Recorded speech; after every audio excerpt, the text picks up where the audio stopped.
All right, today we're going to be talking all about the first house. You're going to have an understanding of what it means and how different signs affect or color. I think the best word to put it is color, the first house, and essentially how to look at the first house to understand a person or that area of their life, because each house is a concrete existing thing, which is what I talked about in the last video, a certain area of our life. A certain domain, physical domain, but also psychological, but an area of our life that we experience in a very real, tangible way. Not a subtle, thematic way, like the signs, but a real, tangible way, whether internally or externally. Okay? So with the first house, we're always going to start with the significations. So what does the first house mean? What does it represent in our life, the area of life? Most importantly, it represents beginnings. It's the first house. It is the most important house in the birth chart, in the natal chart, in the Rashi. I'm saying the same thing in 3 different ways. It is the most important chart or house because that's where everything begins. It's your start. It can represent or show your birth into this world, how good or difficult or average your birth process was. How coming into the world, how was that? It is one of the big 3, representing the body, the ego, the tangible self, because it represents the horizon, the physical. It represents the earth. Think of the ascendant as, you have all these planets, Jupiter, Mars, Rahu, Ketu, North Node, South Node, same thing. Sun, Moon, right? But where's Earth? Earth is your ascendant. That's where Earth comes in. It is the horizon. It is the ground that is beneath the bed of where your mother was birthing you. That is the Lagna, the ascendant, the rising sign or portion of the chart, the first house cusp. Represents the body, also represents the persona, the mask that we wear. It's how we appear to others on a more surface level. It is that initial mask, image we project. It also represents our self-esteem. What is self-esteem? Self-esteem is how other people treat you, or it is the way you feel about yourself based off of how the world, what has been done in the world, the actions you've taken, and how the world has responded to those actions. Another way of saying it would be confidence, right? So if you have high self-esteem, it's because you have taken actions that have led to good, positive results and led to positive feedback. Self-esteem is all about positive feedback, not to be confused with self-acceptance or self-image or self-love, which is not dependent on external things or the actions you take. It's just your inherent value of the self or acceptance of yourself. Self-esteem is based off of what you do. It's the actions. It's the masculine manifestation of those self-descriptors. So that's the first house. Again, it's that image you project. It's a lot of based off of the concrete, physical, egoic world. I already mentioned foundations. Comes to a body part. Each house represents a different body part. The first house, like Aries, represents the head. This portion of the head and the brain.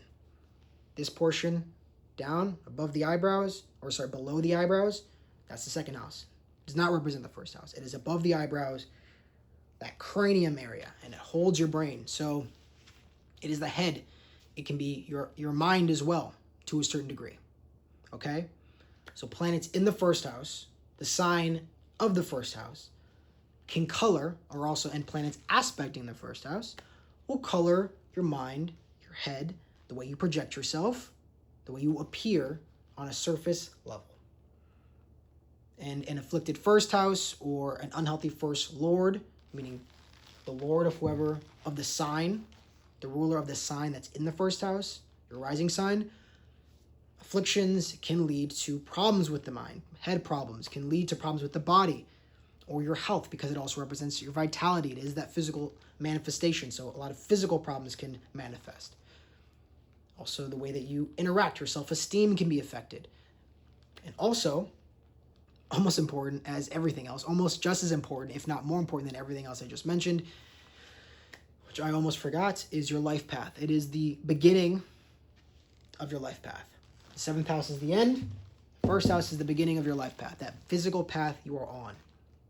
So important. So the first house is so important. It is also where all of the energy of the chart channels through. it's like the filter, the final filter. So if you have a good first house, all of the goodness in your chart has a higher chance of filtering through, and less of the bad gets filtered through if you have a good first house. If you have a bad or afflicted, bad is a difficult, challenging, more negative first house because of afflictions, because of certain aspects, dignity of the planets in or ruling that house, then things will be filtered through a more difficult lens. It's that final filter, like a water bottle. The first house is that tip of the water bottle that's going to filter every aspect of your being, project it out into the world. It's the projector, okay? And when it comes to Varga charts, if you're aware of Vedic system, the first house represents the birth chart, the natal chart, the first chart, the original, the OG, which has the physical space that you were born in, where the signs were in the ecliptic and the planets. It is the physical space. It is real. It's concrete. That's the first house. And the birth chart, the natal chart, the Rashi chart. Planets. So, what I mean by planets is we're not going to go through every planet in the first house. That's going to be a whole series in and of itself later on down the road. But there is planets that do well in the first house. The best, let's say, the best planets to have in the first house. Just the first house, not accounting for conjunctions or signs, which also augment this. So it's not, you don't want to look at it in a vacuum. Just meaning that it has the most power in the first house. Also planets that are more painful, difficult, weaker in the first house. And then there is also the planet that represents most strongly, most aligned, the natural significations of the first house. So we start off with the natural karaka or significator, meaning it has a lot of similar meanings to the first house, which is the sun, because the sun represents the self. It's a deeper layer. It's more of the causal body. It's less of the ego, which a lot of people kind of misconstrue. The sun is not the ego. It's more of that soul, that inner archetypal being. I explained this more in, believe, How to Read a Birth Chart a couple videos back. And we're going to get to more about what the sun fully means in later videos when I talk about the grahas, the planets in particular. But the sun, the body, it's the start, the foundation. It is that self-esteem, that confidence we feel, right? The good, essentially self-esteem, confidence, the good positive emotions we feel about ourselves based off of the actions we've taken in this world and the positive feedback we've received. The sun is the natural karaka. So meaning that not only do you want to look at the first lord, the lord of the first house, the planets in the first house to see its quality, you also want to look at the sun. Those are three different aspects that can mediate or affect the quality when I say a good or positive first house and a bad, more negative, difficult first house. This is what I'm referring to, looking at the dignity, the lajitati vashas, or the quality, meaning the influence from either friends or enemies, to see exactly what is the quality of that first house. You look at the sun. Well, the most important is you look at the first house itself. Then you look at the Lagna Lord, which is a very close second, if not just as important. And then you look at the sun, which is the least important, but still has a natural effect because it is the natural planet that represents our self-esteem, our confidence, or aura, if you will. The most positive, powerful planets in the first house would be Mercury and Jupiter. Mercury and Jupiter. Why is that? Well, Jupiter is our fortune, it is our luck, it is our abundance, it is the good parts of ourselves, it is our inspiration and purpose. You want that in the first house because the first house is you. The seventh house is other people, your partners, your reflection. First house is you. You want your good fortune to affect your body, to affect your life path, to affect your beginnings. You have Jupiter in the first house, you have more blessings and fortune on your path. You will have naturally more abundance. You might have a bigger, healthier body because the first house represents the body. Okay? You'll have more natural, innate wisdom and awareness, or understanding is a better word. Mercury will give you greater awareness in the first house. But Jupiter helps you also with learning. Jupiter is the natural significator, planet-wise, of the brain itself. So you have the brain planet in the house that holds the brain. So you can have a natural intelligence, an ability to understand things quickly and learn things quickly and develop yourself as a spiritual being on this planet easier and more smooth than if it were in, say, the seventh house or the opposite house. So you just have a luckier life path if you have Jupiter in the first house. This is not to say that it's going to be inherently lucky, because you have to look at the dignity and also planets affecting it and the influences. But as a foundational principle, you will develop along your path with more fortune, more understanding, more wisdom, and ability to grow with Mercury or with Jupiter there. But also Mercury. Mercury does it in a different way. Mercury is more intellectual. It's the smaller, more refined. So Jupiter expands and creates awareness through, or creates understanding through the bigger picture, where Mercury is the smaller picture. Jupiter is the forest, Mercury is the trees. So when you have Mercury in the first house, you have somebody that is intelligent, meaning they can have a high IQ, which is different than Jupiter's creative intelligence, more expansive, transcendent intelligence, meaning you are channeling cosmic creative intelligence. Mercury is more of that practical, physical, working memory, IQ, methodical, step-by-step process. So somebody with Mercury in the first house, I have Mercury in the first house, you will be able to develop themselves through trial and error, be able to naturally, methodically step towards growth and development, because they're able to analyze themselves and other people and to see themselves within the context of their plan. So their path, they're going to be able to, essentially, to keep it very simple, you're going to have more luck, wisdom, understanding, and fortune with Jupiter in the first, with your life path. With Mercury, you're going to have more intelligence, awareness, ability to observe objectively your life path, to make the proper adjustments when you have Mercury there. Again, it's in your head, so you're going to have a lot of awareness. You're going to be able to compute things quicker than the average person. Not to gas myself up too much, because I also have North Node there, Rahu, which affects things, so it's not, I'm not just purely spinning on my own, First Lord. Oh, and we have actually one more. My apologies, almost skipped ahead. Saturn. Saturn is the most difficult planet to have here. Also North Node. You could also put North Node here. Telling you from experience. Personal experience. But Saturn there, why? Because Saturn represents our trauma, our sorrow. It is a slower moving planet. So somebody with Saturn in the first house will feel their pain more. They might have more misfortune for whatever reasons. They have a lot more karma to work through. Their path is more karmically endowed. There's going to be a lot more discipline and restrictions, right? When you have Jupiter there, you have an expansive life path full of opportunities. Saturn there, it's going to have more restrictions, going to be more organized. Like, this is my duty, I have to do this. You're going to have less exploration and adventure, most likely. The filter is going to be tighter with Saturn there. Jupiter, it's bigger. Pause. So with Saturn there, it's going to be a little bit more difficult. You're also going to have somebody who might find it more difficult to be alone, because Saturn's there, and first house represents us when we're alone, when we're not with other people.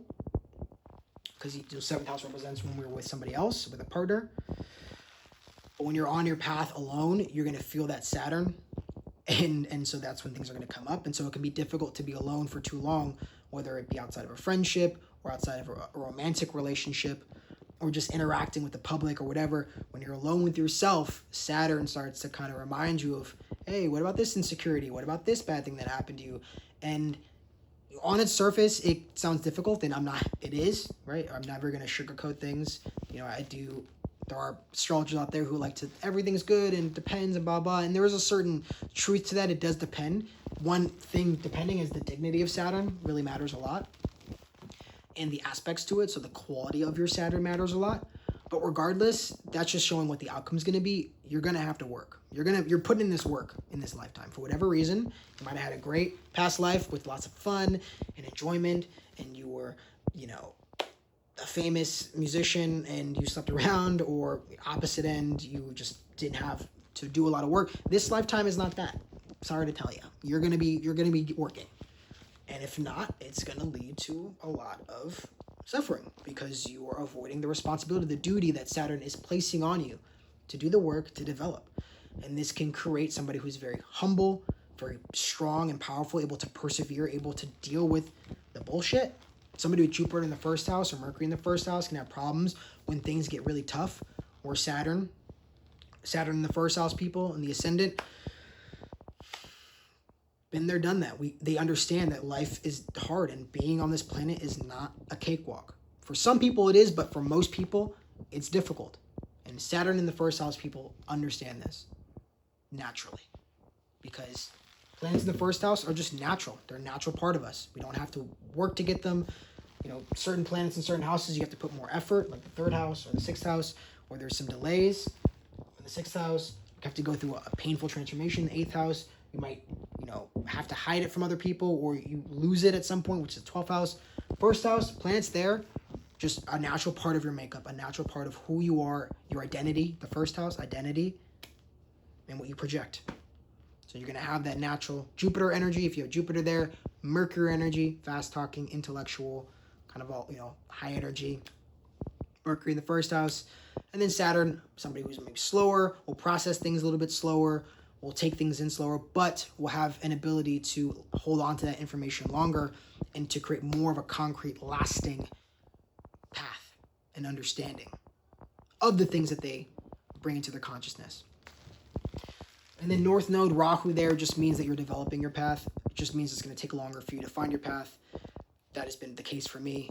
And I think most people with Rahu, North Node in the first house, will have trouble finding out exactly what their purpose is, what path they're supposed to walk. They might try on a bunch of different hats. They might have problems with an erratic mind and, being a little bit too extra when it comes to the things they project into the world, because it's being filtered through that North Node, Rahu. It's just under construction, the first house. Delayed physical development as well, or problems, with health or bones or things like that. Okay? Now we do first lord. So wherever the first lord is, let's just use an example. Let's say first lord is Mars. You put Scorpio here, or you put Aries here, which will be the first sign we talk about anyway, so we can just get that right in there.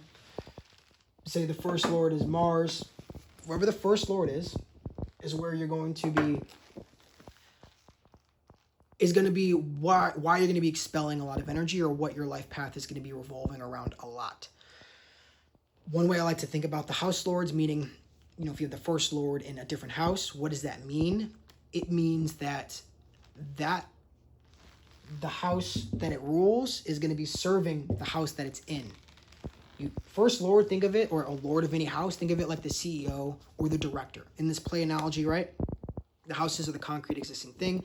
It's the physical set, the physical location as well. The signs are the vibe, the theme of the play, right? Planets, the grahas, are the actors, the conscious agents, the conscious pieces, the different parts of yourself. If you know parts work, sub-personalities. That's what the planets represent.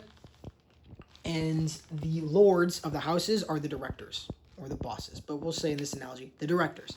So you have the first house director of your body, your identity, your persona, your self-esteem, right? Your life path is in, say, the second house. That means your life path is going to be serving, your identity is going to be serving, working towards what? Resources, money, wealth, your values, your immediate family, your friends, your resourcefulness, your ability to acquire resources and be receptive to the good external things around you for that material security. It's in the third house, the first lord. You're going to be working towards your hobbies, your interests, your skills, your communications, serving your teammates and your siblings, most likely, or your immediate environments. These are all things that the third house represents. And this is your identity, who you are, your life path. Your core is serving that, supporting that. Communication, media. Third house represents a lot of things, actually. Fourth house is your home, your mother. So again, your identity, your persona, your life path. Your self-esteem is serving, or even reliant on to a certain degree, your home, your mother, your emotional state, your private life. Your meditation, fourth house. Internal world. So you can be somebody that's very internally focused. Fifth house children, creativity, romance, pleasure, dharma, so your natural state of being, where you feel most natural. And so you kind of get the point. You want to look at, when we go through this series and you're learning about each house, know that wherever the first lord is, the most important lord of the most important house, this is going to be a strong area of your life, a very prominent area of your life, wherever the first lord lands. Mine lands in the second house. So a lot of my energy is working towards resourcefulness, immediate family, my close friends. And when I mean friends in the second house, friends are like friends you consider family. And again, we're going to get into that in the next video with the second house, but looking to where that first lord lands as you progress towards the series, you'll learn about yourself and other people, seeing what area of life really lights up. It's going to be most prominent wherever that first lord is. That's where it's going to light up. And I believe that's it when it comes to this side of the things we need to talk about. Okay? All right. So now we're going to do the signs. So we already have the Aries in there. So meaning, like I said before, right? The house is the area of life, the physical manifestation, the concrete existing thing. The sign is going to create the theme, the energy, the vibe, the color, the interior design. A house, you have the physical house. The sign is the interior decorating, the style of that house, the vibe. So when you have the first house of your identity, your persona, your body, and most importantly, your life path, with Aries, you will have a very self-oriented life, that energy. Body, you can have a very straightforward, maybe brash or bold energy that just radiates out of you naturally. Now that depends on its lord, which would be Mars. There's always mediating factors, but this is just, again, you're coming into this life, you're coming in with that warrior Aries energy. Naturally. That's what the vibe's going to be like. And your life path will be one to pioneer, to go on your own way, to be the individual that you are. You want to have that individualistic, self-centered, no nonsense, logical Aries warrior spirit energy, where you're moving towards your goals and the things that you value, or not value, but your ideas, these ideas in your head that you believe are what are worth fighting for. Have a very individualistic path, because the first sign is in the first house. It's going to be very, very aligned. All about you. You is about you. Your identity is about you. And about wherever the first lord goes. Taurus. Taurus can create a path that is more about material stability, sensuality as well. You know, you could have very attractive, more elegant, sensual persona or image that you are presenting. People are responding to. You will be, again, taking in information, but maybe at a slower pace, more methodical, being more consistent in the way that you perceive the world. You know, Aries, you can be more dynamic in the way that you're perceiving the world, or taking information, stimulus in.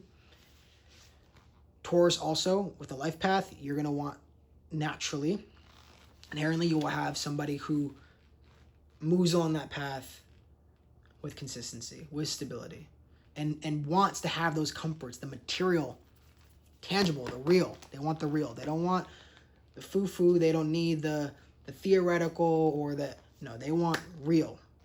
Something real they can hold on to, they can touch. Real results, material results. Okay? That is how Taurus will color the first house. And like I said, with the body, again, can make it, add that Venus, so it can make someone very beautiful, very attractive, and very good at presenting themselves in an appealing way. And they also most likely like textures on their skin and their body. So clothes that feel good, not just look good, but feel good. They want to engage all the senses. That's what Taurus is the face. So it engages all this. It engages all the senses, or wants to at least. Gemini.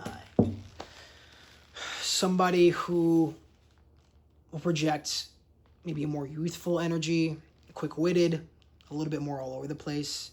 Gemini is the jack of all trades, master of none. So you have a life path where you most likely will be wearing a bunch of different hats.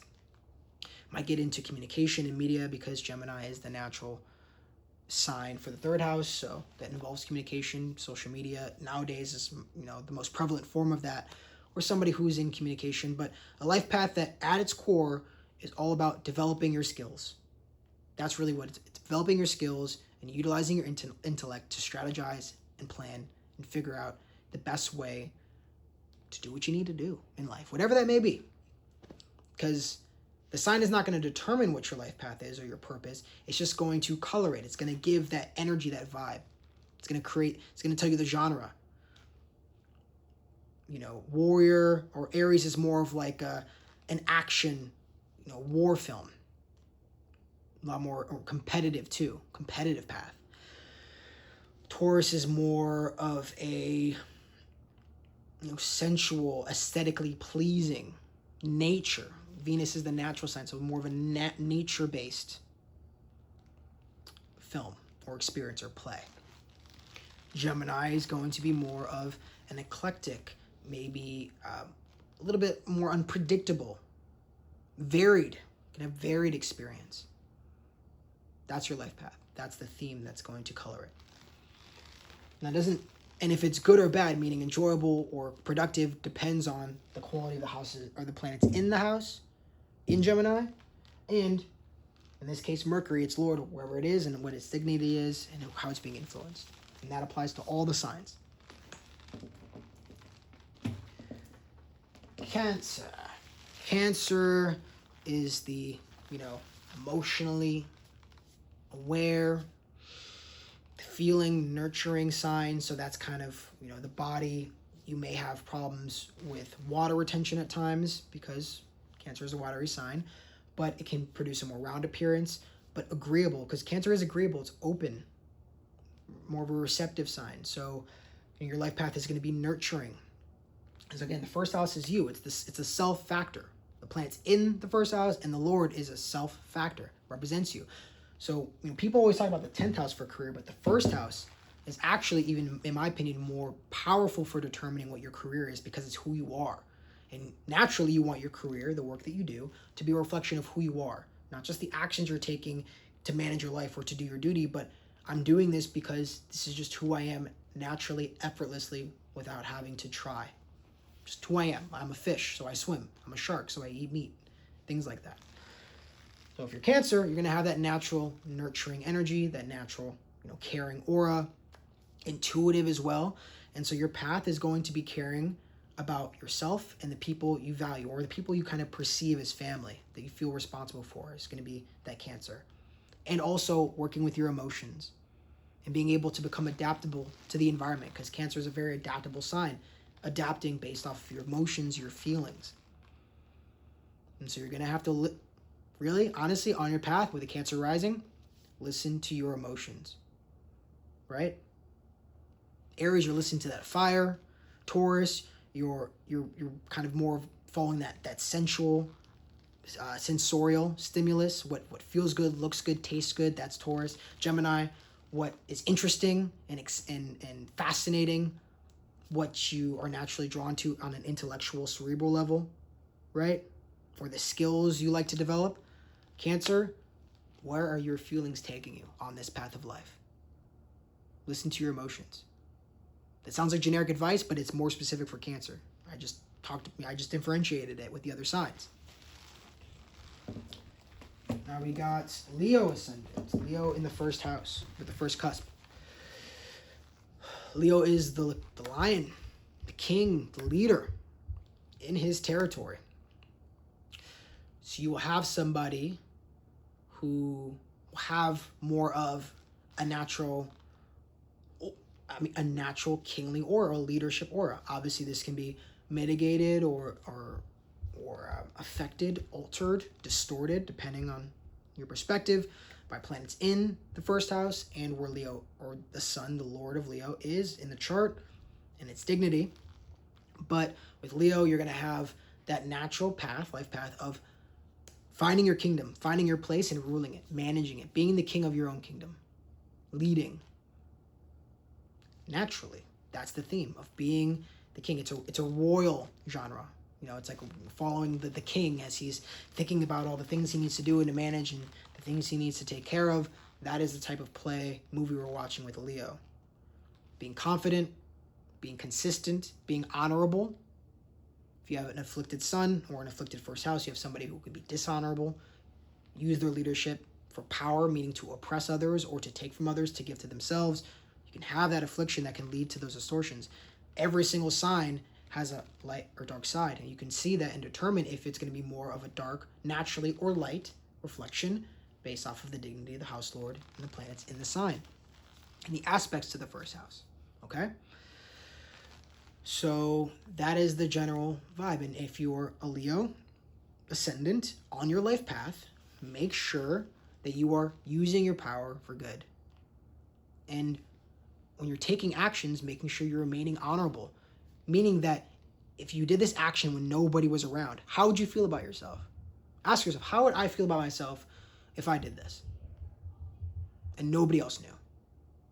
That's the kind of movement you need. That's the kind of motion. The Leo Lagna, Leo ascendant person in the first house, that's what you need to be thinking about. How do my actions make me feel about myself? And am I taking actions that align with what I'm saying in the way that I'm presenting myself? Am I being congruent? My actions and my words being congruent? Cancer, are my actions and my emotions being congruent? Right? Leo, are my actions and the things that I'm promising, saying, the agreements I'm making, in alignment? And am I ruling my space? Am I the king of my kingdom? Virgo is a young girl, the pure, innocent girl. Virgo is more refined sign that represents purity, untouched by the spoils of this world. To keep the symbology simple, when you have Virgo in the ascendant, you could have a more youthful, Mercury, same thing. You can have a more youthful appearance, more youthful energy. Mercury is a little bit, or Gemini is a little bit more all over the place, a little bit more eclectic and like all trying different things. Or Virgo is Mercury in his more refined state, his more, conscientious state.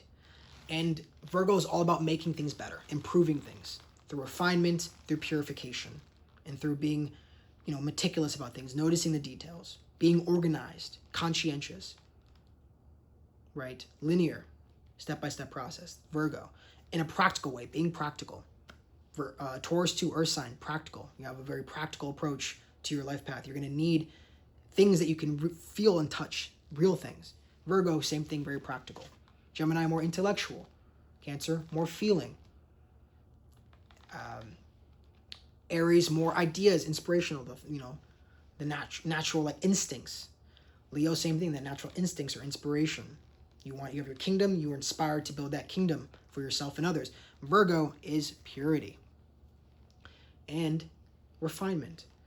So on your life path, it's not about being like a virgin forever or, not being soiled or anything. It's more about constantly working on yourself, self-developing yourself, refinement, constantly refining things, finding the little details, working on yourself, building that structure towards success and towards service, because Virgo is also about serving. So you'll have more of a service, whether you're serving yourself or others, but it's in a service-based energy of making things better, improving things. Libra, which is my ascendant, so I have personal experience. Libra is all about balance and aesthetics and socializing, relationships, relating with others. It's the diplomatic aspect of Libra, of Venus. Venus in Taurus form is more that practical, resourceful, having resources, real things, and experiencing the sensorial benefits and pleasures that this world has to offer for your own fulfillment and satisfaction. But Libra is more of the manifestation of relationships, because that's another way of getting what you want. getting the things that you need to feel fulfilled and satisfied is our human relationships. Libra is a lot more social, naturally. So when you have Libra, the persona, the mask you're wearing, you're going to be very conscientious that is aesthetically pleasing, stylish, preferably. You want to be stylish. You want to make sure your hair is right, your look is right, you look good. You look good. One thing, Libra risings, for sure, look good, feel good. That is a mantra for Libra risings. Tell you from personal experience. If I look good, I'm going to feel good. Or how I look is how I'm going to feel. So even if I'm home alone, I want to look good. I want to have the aesthetic that I feel matches my vibe, matches my internal state. To other signs, especially rising signs or people who don't have prominent planets or significations or aspects of their charts, better way of putting it. Aspects of their chart in Libra, meaning they don't have their sun, their moon, or their ascendant or lord, their ascendant lord. In Libra, they're not going to really get that. Like when they're home, they're like, oh yeah, no one's around, I don't care. Or Libra, they're like, no, aesthetics matter. The way my space looks matters. The way I look matters. Even if no one's looking, because look good, feel good. Okay? And then with the life path, it's all about win-win relationships and dynamics, because it's trade. The scale is trade. So you're trading with other people. And what's the best way to trade? If you have a life path that's going to involve relating with others, and it's going to involve a lot of trade and exchange with others, what matters? Diplomacy, respect, right? And moving towards win-win relationships, because the more win-win relationships you have, the more relationships you will have, and the better quality they will be, and the more sustainable they will be. Venus is all about sustainability. So positive really means is that it's sustainable and healthy and supportive of life. So Libra, win-win relationships, being fair, playing fair, not screwing people over if you have Libra in the ascendant. And relationships are going to be important. Trust me. Scorpio. A close family member with this placement. So Scorpio in the first. The toughest one, hardest one, most painful. Scorpio is the most painful sign. So to have the most painful sign right there in your face on the ascendant, it is what it is. Your soul chose it. So respect to you. It is a difficult placement. It's going to be challenging because we'll start off with Scorpio. You're going to have that aura. You're going to project a more intense, maybe even darker, maybe sometimes even sinister, mysterious aura, vibe, persona. There's going to be that intensity. People are going to be able to read off rip that intensity, that passion, even though it's a water sign, that fire. Because there is a natural depth, deepness to Scorpio on your ascendant. When it comes to the life path, geez. Hang on. Be willing to face the hard and difficult aspects of your life. It's all about death, rebirth, and transformation. So being open and embracing it. Being able to feel deeply and respecting your emotions. Again, it's a water sign, so respecting your emotions. Air signs are more about the intellect and social relationships. Earth signs are more about the practical, the physical reality. Fire is more about your inspirations, your instincts, and your ideas, your vision. That's what the fire signs are. When you have this water sign, it's respecting your emotions, feeling them, and also being willing to go deep into yourself and to face your demons, to face the difficult parts of your reality, your trauma. These are all things, your deepest fears, the snakes, Scorpio. It's snakes, it's demons, it's darkness, it's trauma. But this can allow you to become, like with anything, when you have hardship and you have difficulty, it can allow you to become the most powerful version of yourself and be powerful than almost anyone else. High risk, high reward. So congratulations for this wonderful opportunity that you've chosen on this planet. Respect. Sagittarius. Another close family member and my best friend has this ascendant. Sagittarius is the Acha, the wise guru guide, or wise guide. Guru is more Pisces. And there's a difference, yes.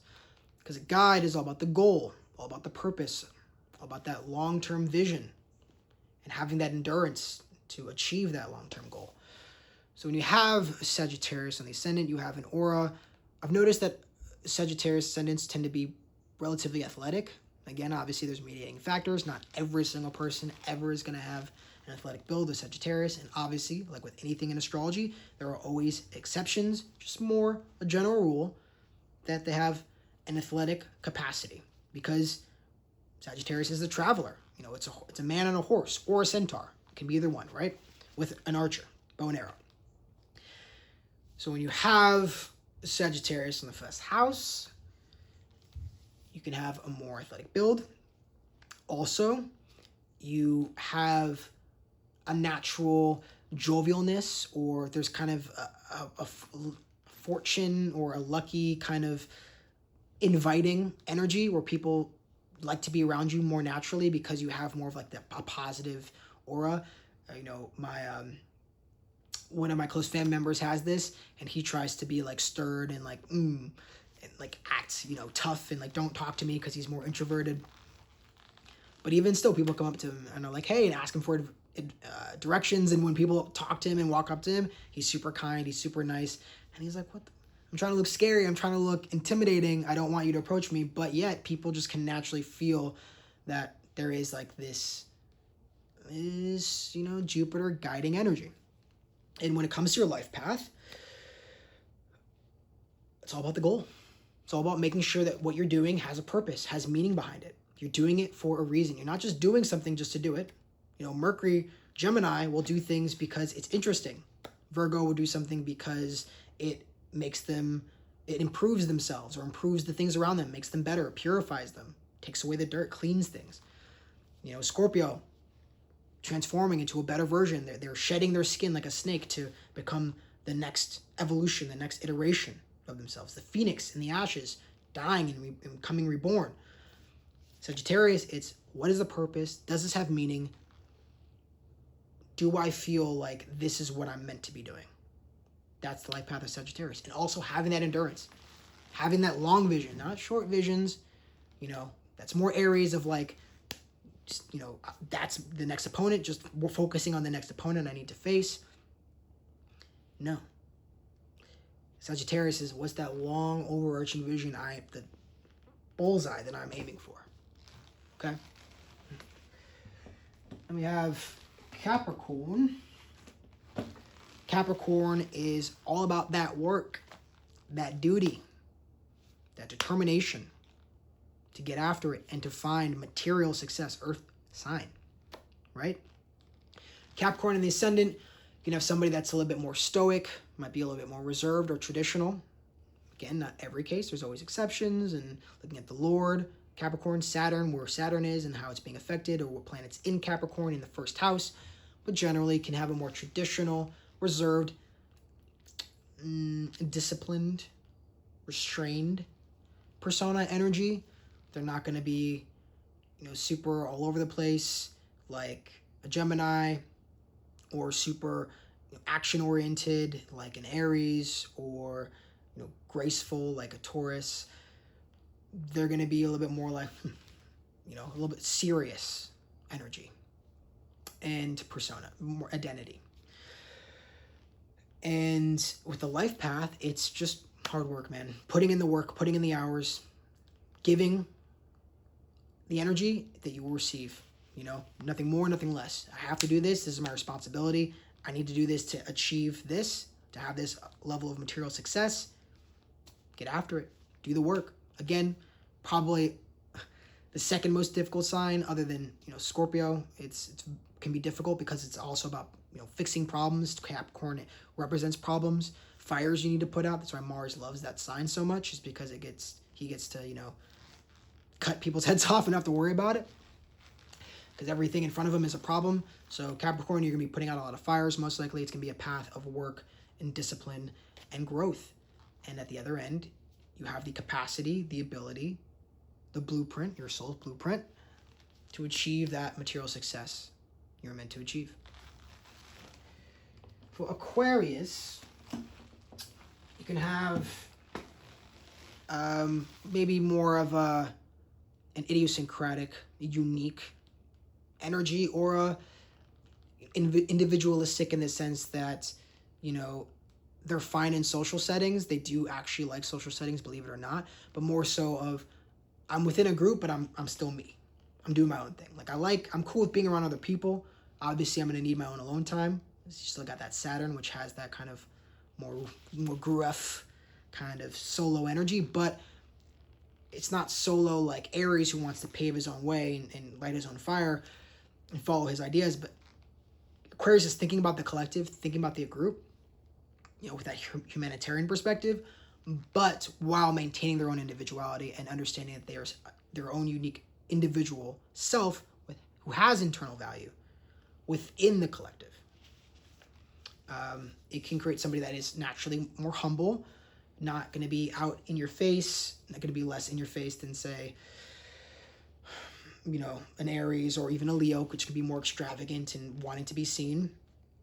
Aquarius is the opposite sign of Leo. So it's going to be more of like, okay, I'm one of the crowd, but I'm still me. And they have their own unique style, their own unique way of going about things. They can be innovative, have unique, innovative, intellectual ideas about the future, thinking more for society as a whole, but while maintaining that humility. And Aquarius, especially when it's rising, they know when to speak. They usually don't speak out of turn. Sun Aquarius is the same thing, okay? And a lot of these things that I'm saying about the ascendant, you can also translate to your sun sign as well. But it will be more specific, more refined with the ascendant, because the ascendant changes every 2 hours, where anyone born within a certain 30-day period is going to have the same astrological sign. So something to think about. With the life path, think about the group, think about your own individuality, but also how to help others, because it is a humanitarian sign, Aquarius. It does care about other people. Just, from a distance. I ain't trying to get too involved in your things, but I do care about maybe policies or changes that we can do to society as a whole to help you out. Even though I'm over here, I would like to help you, And so on that life path, respecting your social desires, having that ability to interact with other people and understanding their perspectives, and also, most importantly on the life path, psychological development. Aquarius is the psychological sign, the most psychological sign. When I mean psychological, I mean understanding the psyche, understanding psychology. Carl Jung had an Aquarius rising. That tells you anything. So, understanding your psychology, your insecurities, your flaws, because it is represented by Saturn, which represents these things, looking inside yourself to make yourself stronger. Capricorns are more about externally putting out fires. Aquarius is more about internally putting out fires and moving towards psychological health so that the things don't trigger you. Working on those triggers. So along your path on Aquarius is a unique individual as your own being working to help the collective. You're not triggered. Working on those triggers is important. Shadow work is really important if you got an Aquarius rising. Finally, Pisces. How fun. How cute. All about connection, but connection to the greater whole.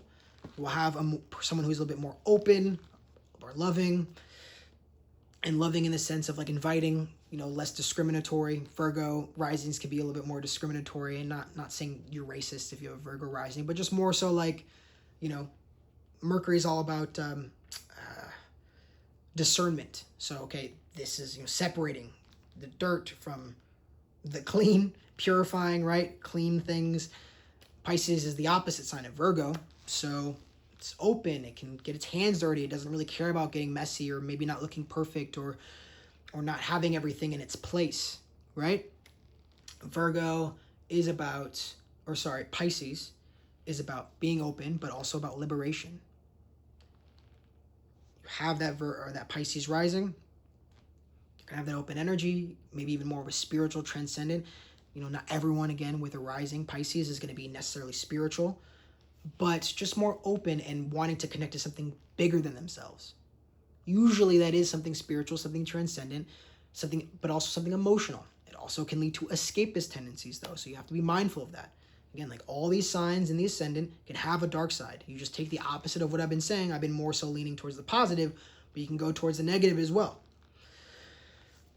Pisces in the ascendant with the life path is liberation, letting go of the ego, completions. It's the 12th sign, it's the last sign, so you're completing a cycle of karma. Congratulations. You're meant to be more open, meant to be more enjoying the different experiences with less judgment, less discernment, and inviting the meaning, the purpose, becoming that guru. That is what the 12th is.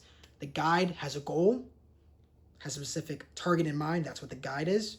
That's Sagittarius. Pisces is open. It's transcendent. It's liberation. It's annihilation of the ego, of the individual self, and just being open to what life has to bring and being able to connect to something bigger than yourself, which is what water signs want. They're the Brahmin signs, their emotions, they want to connect. Pisces, connecting to a greater purpose. Sounds fun. Also really painful at times too, because sometimes you can be too open. I think when you hear about people saying, oh, I'm an empath, you have a Pisces sun or a Pisces rising, these are people who are going to most likely fall victim to taking on people's energy because they don't have that barrier, that boundary. So being mindful of that as well on your path.